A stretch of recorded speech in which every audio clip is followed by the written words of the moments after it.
Barely a couple of weeks ago, the streets of Montevideo were awash with the flags of the Uruguayan football team during their run to the semi-finals of the FIFA World Cup. But last weekend it was the turn of rugby to take centre stage. Uruguay were hosting Kazakhstan in the Americas versus Asia playoff, knowing victory would take them forward into the qualification final against either Romania or Tunisia. I think that at the moment we're in the process of creating a new identity in terms of the game we play. We're turning a corner. We're a young team that really wants to qualify for the World Cup.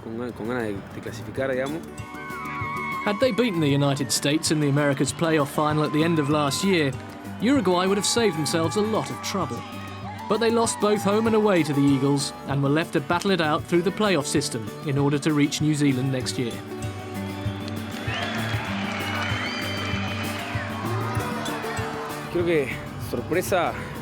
There weren't any surprises against the USA. We could have qualified if we'd played a better game. Now we have to play a great game against Kazakhstan. On paper, they seem like easier opponents, but we have to put together a really good game plan in order to get through and to play against probably Romania, who are tough opponents.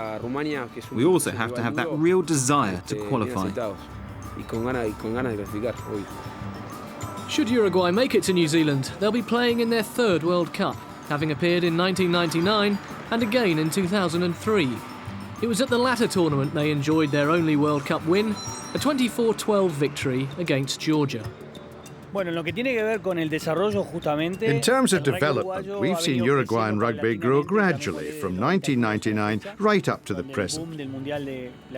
The first time we qualified for the World Cup, it led to a real explosion in the sport at national level. The success of the Pumas also encouraged this.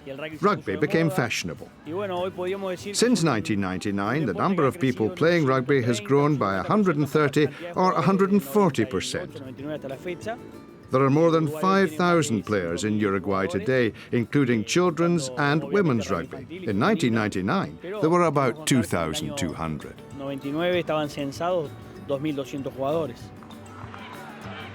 Even if Uruguay fail to win their way through to the Rugby World Cup finals next year, the game here is still looking in good shape for the future.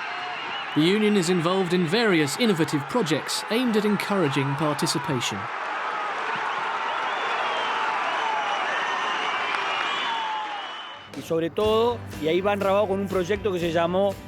Last year, the Uruguayan Rugby Union kicked off a project called Rugby for Everyone, Let's Tackle Drugs, which is currently underway in conjunction with the project in secondary schools. The local authorities provide public areas and teachers, and the Rugby Union provides coaches, so rugby can be played all over Uruguay. This means that the authorities can be confident that a boy who's involved in rugby or any other sport isn't getting involved in drugs.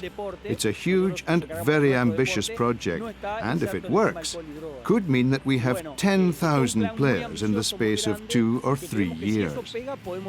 For some countries, that's hardly anything, but to go from 2,200 to 10,000 is amazing, whichever part of the world you're in.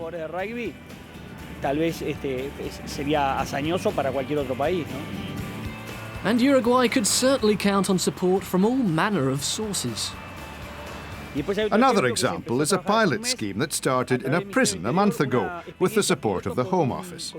It involves the prison inmates who aren't very active and who don't want to play football or basketball but are interested in playing rugby. Alvaro Perez started with them a week ago, and if it's allowed, they'll be shown the World Cup qualifier between Uruguay and Kazakhstan.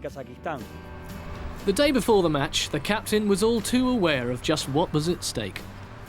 We're just 3 games away from the World Cup. 3 wins and we're in. It's realistic. We just have to make a huge effort and we'll achieve something amazing, which for me would be to go to the World Cup. And Uruguay imposed their authority on the visiting Kazakhs from the off, scoring the first try through centre Martin Kreuzer.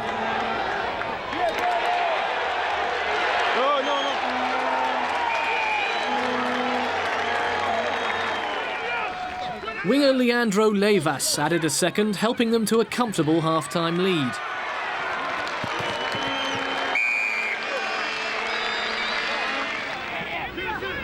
Leyvas then reinforced his dominance on the wing, touching down again after the break.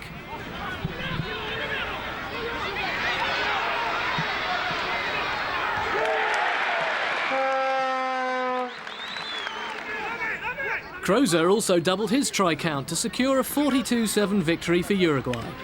The Rugby World Cup 2011 was one step closer for the South Americans, and they are determined to do everything possible to get there. Uruguay won't give anything away from the technical or the commitment side. We won't leave anything to chance.